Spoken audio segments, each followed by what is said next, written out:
Pessoal, sejam todos bem-vindos e bem-vindas à nossa continuação aqui da parte de teoria da ação. Vamos agora trabalhar sobre os elementos da ação. Veja bem, os elementos da ação são os elementos que identificam uma ação. Quando nós tivermos esses três elementos em mais de uma ação, significa que essas ações são idênticas. Se eles forem iguais em duas ou mais ações, essas ações são idênticas. Quais são os elementos da ação? Primeiro, nós temos as partes. Parte do polo ativo, o autor. Parte do polo passivo, nós chamamos de réu. Veja bem, a palavra polo não escreve mais com acento, tá bom? Mesmo muita gente escrever polo com acento, depois da revisão ortográfica, ele não tem mais o acento. Tá ok? O que acontece? As partes, então, está relacionado com aquela questão da legitimidade. E aí, se o autor, ele é a parte legítima, tudo ok. Se o réu é a parte legítima, tudo ok. Mas ilegítimo ou ilegítima, as partes são autor e réu, podendo ter mais de um autor e mais de um réu em um processo, que é o que nós chamamos de litisconsórcio.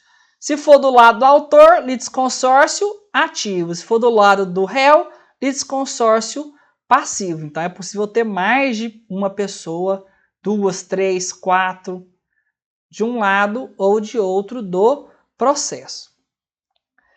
Revisando aqui, o representante legal de incapaz não é parte, não tem legitimidade extraordinária. Ele apenas está suprindo essa incapacidade, representando a criança e o adolescente, por exemplo. Ok? Existem ações consensuais que pode não ter réu. E também de procedimento de jurisdição voluntária, pode não ter réu. No divórcio consensual, as duas partes que querem se separar estão de acordo, assinam a petição em conjunto e vão protocolar isso lá no Poder Judiciário, porque às vezes tem um filho e precisa de ter essa homologação pelo Poder Judiciário, verificar, né, tanto o Poder Judiciário quanto o Ministério Público, verificar se os direitos das crianças e adolescentes envolvidas ali foram respeitados. Tudo bem? O segundo elemento da ação é a causa de pedir, que é a fundamentação fática e jurídica que embasa o pedido do autor, principalmente a questão fática. É a narrativa dos fatos. Toda petição inicial, ela vai ter que ter lá um endereçamento, para qual juízo que vai depender da competência. Você definiu a competência, vai endereçar. Vai ter a qualificação do autor, vai ter o nome da ação e depois vai ter a qualificação do réu. O que é a qualificação? É o nome completo, endereço, os dados pessoais que você tiver, de CPF, RG e assim por diante.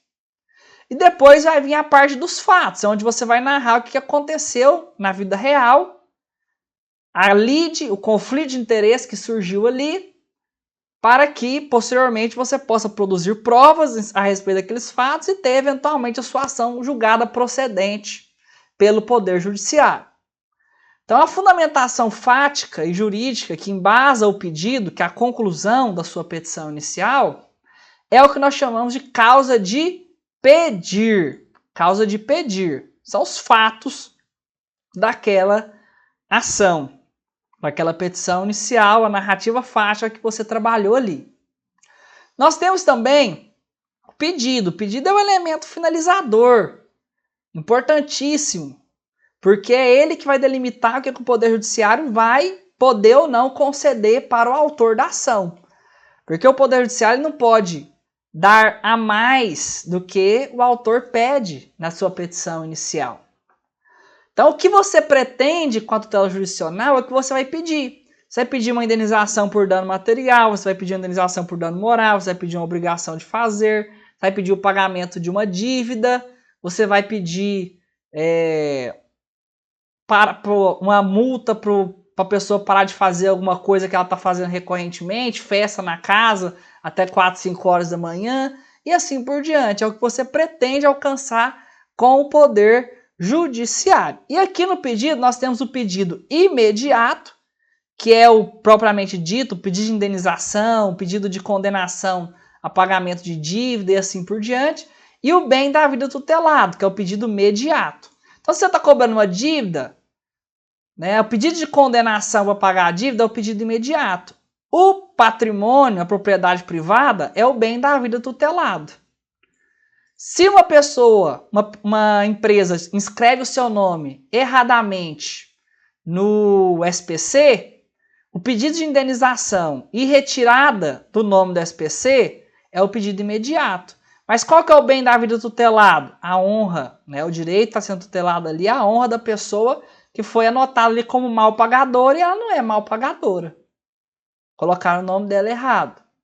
Então o pedido ele se subdivide em dois, o imediato e o mediato, tudo bem? Quando nós temos as mesmas partes, a mesma causa de pedir e os mesmos pedidos, nós estamos diante de uma identidade de ação. As ações, nós dizemos que elas são idênticas. Mesmo que o fato seja narrado um pouco diferente, dá uma floreada ali para parecer diferente, não importa. Você tem que observar qual que é o fato. Se o fato é o mesmo, mas foi escrito na petição inicial de forma diferente, não vai desconsiderar essa identidade. Vai continuar sendo ações iguais. Isso é importante por quê? Porque só por meio da identificação de ação que você pode alegar a chamada coisa julgada e a litispendência. Que são o quê? Coisa julgada, duas ações idênticas, só que uma já terminou e a outra e começou ela de novo. Aí se ela já terminou uma vez, o Poder Judiciário não pode ficar rediscutindo as coisas infinitamente. Acabou uma ação, começa outra discutindo a mesma coisa? Não pode, então você vai alegar a coisa julgada. Para alegar a coisa julgada, você tem que demonstrar a identidade de ação.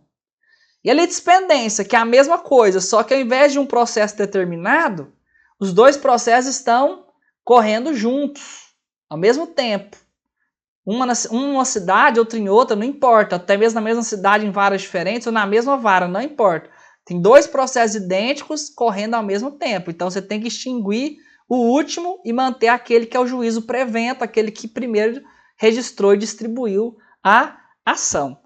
Então é importantíssimo essa parte aqui, saber os elementos da ação, porque eles que vão identificar a ação para alegar coisa julgada ou litispendência. E ainda nós temos a possibilidade de classificar as ações.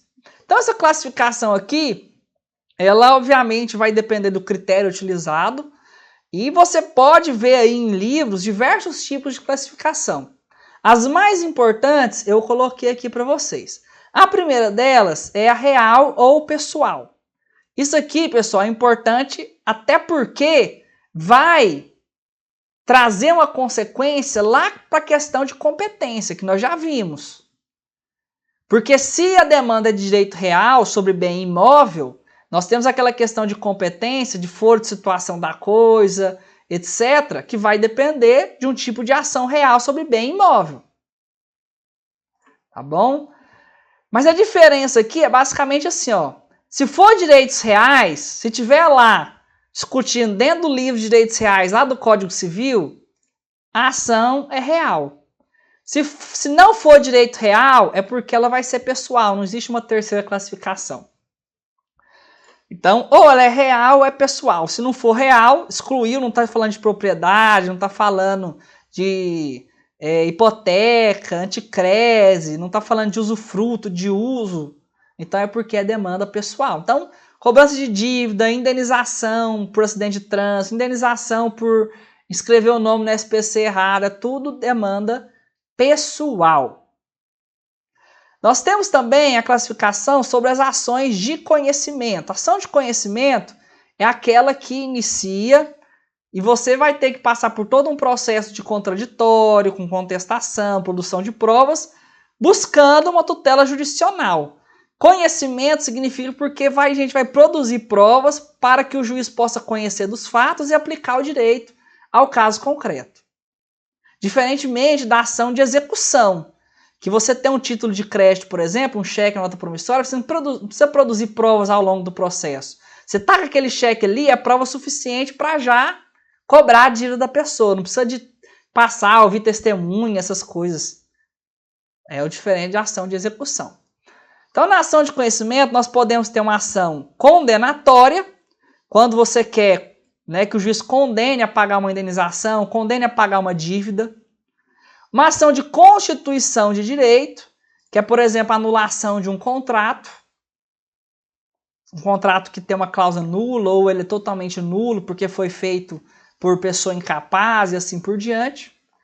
Ou até mesmo uma declaração de direito, que nós chamamos de ação declaratória, que visa simplesmente declarar a existência ou a inexistência de uma relação jurídica. Essa classificação aqui não significa que ela possa, ou a ação é só condenatória ou é só declaratória, não. Você pode ter, às vezes, acumulação de ações, né, de classificação de ação de conhecimento num único processo. Num único processo. Vamos pegar aqui esse exemplo clássico da inscrição do nome no SPC de forma errada. Primeiro, você tem que pedir a declaração de inexistência de uma relação jurídica. Vai falar assim, ó, eu nunca tive conta com essa empresa, eu nunca tive telefone dessa empresa, e agora eles estão me cobrando aqui no SPC uma dívida que não foi eu que fiz, eu não tenho relação jurídica com essa empresa. Então, você vai pedir uma inexistência de uma relação jurídica, é um pedido declaratório. Mas você também vai pedir a condenação em pagamento de danos morais, que é um pedido condenatório. Aí a gente costuma falar o seguinte, ó, quando tem pedido de condenação, a ação é condenatória. E ela vai ser meramente declaratória quando ela pedir só uma declaração. Por exemplo, eu quero que declare que eu sou filho de fulano. Não vou pedir pensão, não vou pedir nada, porque eu já passei da idade, eu me sustento sozinho, mas eu quero saber quem é meu pai e eu quero que me registre aqui como filho dessa pessoa. É uma ação meramente declaratória, né? Declaração de paternidade. Porque não é que a pessoa passou a ser filho daquele momento em diante. Na verdade, ela sempre foi filho ou filho daquela pessoa. E o Poder Judiciário só está declarando aquilo ali naquele momento, mas ela já era desde o dia que ela nasceu. Então, é uma ação meramente declaratória quando só tem o pedido declaratório mesmo. Mas quando está junto, costuma se chamar por ação condenatória mesmo, porque muitas das vezes para chegar a uma condenação, pode ser que tenha que declarar alguma coisa como pressuposto lógico para chegar a essa condenação. Como, por exemplo, pedido de investigação de paternidade cumulado com pedido de pensão alimentícia. Então, nós temos 3 tipos de ação de conhecimento: a condenatória, a constitutiva e a declaratória. Nós temos a ação executiva, que eu já falei, que é quando você pula a fase de conhecimento e já inicia diretamente na constrição de bens do réu. Então, já, ao invés de falar assim, ó, tô te comunicando aqui que tem um processo para você se defender. Na ação de execução não é assim.